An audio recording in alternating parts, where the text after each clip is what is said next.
Hola LinkedIn, j'espère que vous allez bien. Moi c'est Fadia pour ceux qui ne me connaissent pas. Donc ça fait un petit temps que j'utilise le réseau LinkedIn et aujourd'hui j'aimerais parler d'un projet humanitaire dont je fais la promotion depuis quelques temps qui s'appelle One Smile for Cuba. Donc un sourire para los cubanos.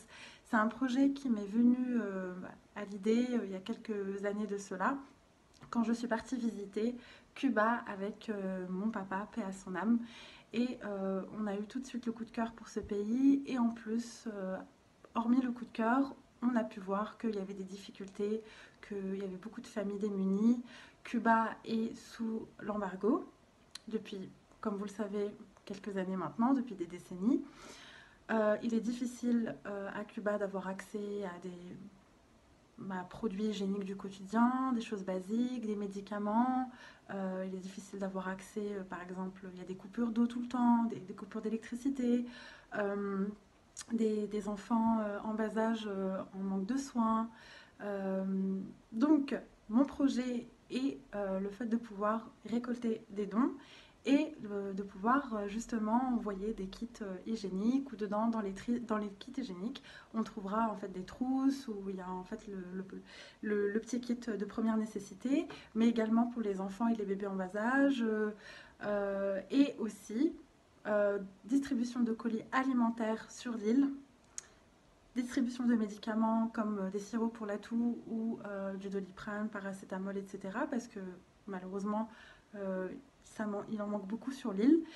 Et un projet en fait qui me tient à cœur avec bien sûr en tête construction de refuges, des maisons écologiques, construction également de puits. Euh, Surtout que en fait, ces puits-là serviront à pouvoir approvisionner des villages à Cuba et plein de petites choses comme ça. Donc pourquoi Cuba? Parce que c'est un pays qui me tient à cœur. C'est comme un pays coup de cœur. C'est comme on dit, quand vous allez dans un pays et que vous vous sentez chez vous, et bah forcément c'est votre pays en fait. Et c'est ce qui m'est arrivé, surtout avec mon papa quand on y allait, c'était incroyable et euh, voilà, c'est des souvenirs mémorables et on a découvert une autre facette de Cuba. Cuba, c'est pas que l'île et les cocotiers, c'est vraiment aussi la galère. C'est des gens qui vivent sous la misère et pourquoi il n'y a pas d'organisme ou d'association qui agissent avec Cuba, tout simplement avec le régime en fait qui est présent à Cuba, mais aussi l'embargo et puis le contrôle des États-Unis sur Cuba. Comme on peut le savoir, c'est un pays difficile d'accès pour pouvoir en fait fournir de l'aide. C'est pour ça qu'en fait, durant ce projet-là, on compte, donc avec moi et l'association qui s'appelle Ayuda Muslim Cuba, on compte justement pouvoir aller sur place et distribuer les dons et entamer les actions directement sur l'île pour pouvoir vraiment venir en aide aux Cubains et Cubaines.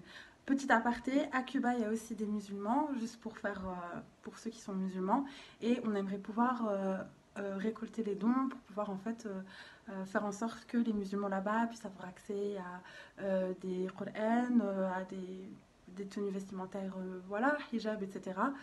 Donc c'est Muslim friendly as well aussi, et voilà. Donc mon projet s'appelle Un sourire para los cubanos. Je vais pouvoir publier le site très bientôt, j'espère, et voilà, à très bientôt.